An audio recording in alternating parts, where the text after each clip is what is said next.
Hi Founder fans, Jason here, and today we're going to discuss the spy that took Alexander Hamilton into his home.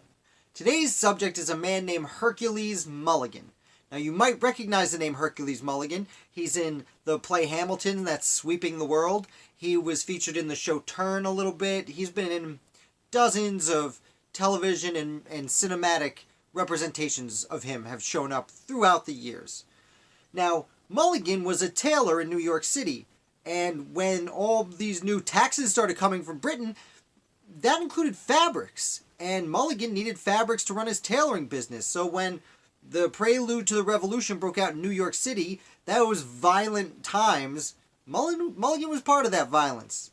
And it was this situation in 1773 when a young Alexander Hamilton was sponsored and came from the Caribbean to New York City. And mutual friends of theirs asked Mulligan to open his home to Alexander Hamilton. So, when a young Alexander Hamilton first shows up in New York City, he moves in with Hercules Mulligan.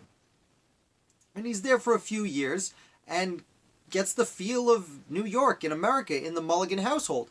Also, he probably heard a little bit about Mulligan's disappointment with certain British regulations.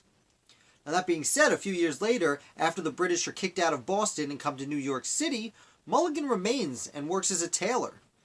And this was not a great idea for the British because Mulligan started spying for the Patriots. He started shoveling information to George Washington in the Continental Army. And he would do this because the British soldiers and generals would come get their clothes tailored at his shop. And he would overhear them chit-chatting, thinking nothing of it. So, there are two notable occasions that he found information for the United States. The first one was a plot by Thomas Hinckley to assassinate George Washington. And because he got the information to Washington, Washington moved his location and was not assassinated. And two, also with Washington, the British were going to move through Connecticut and raid the Continental Army and try and kidnap Washington. But again, Hercules Mulligan got Washington the information and Washington was able to escape. Now, there's a gentleman named Benedict Arnold you may have heard of who committed treason and defected to the British lines. When he went to the British lines, he went to New York City and said, "Hey, Hercules Mulligan is feeding George Washington information."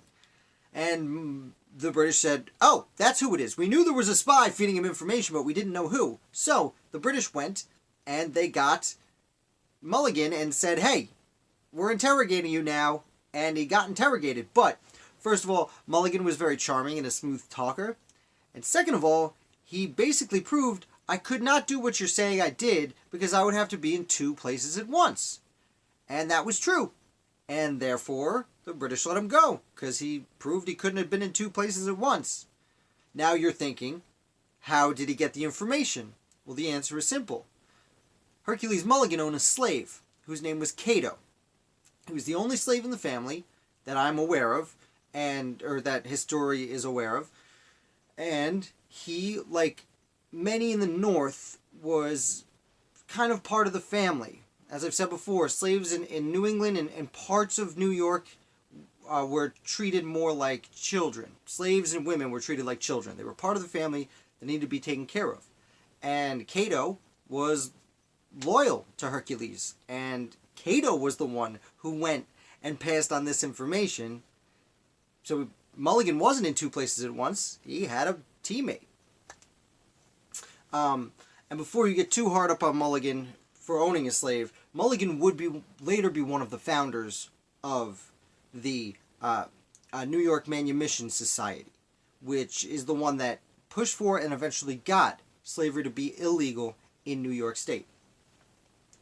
So the war ends, and the Continental Army marches into New York. And for certain people, like Mulligan, who had been pretending to be British in New York City for the past 7 years, I was a little bit nervous that certain vigilantes might take retribution into their own hands. Fortunately for him, George Washington recognized this problem, and the night he went into New York City, the first person that George Washington dined with was Hercules Mulligan. As a thank you for your service, and as a show to the community, no, he's one of us. So Mulligan, after that, that's pretty much all the service he gives for the American founding. It's a big service, and I don't want to belittle it, but he never holds public office or is on the national stage at all. Though really the only interesting thing I know much about Mulligan after this is once Washington becomes president, Hercules Mulligan sends him a pair of breeches, which, to my understanding, are a type of old-timey pants.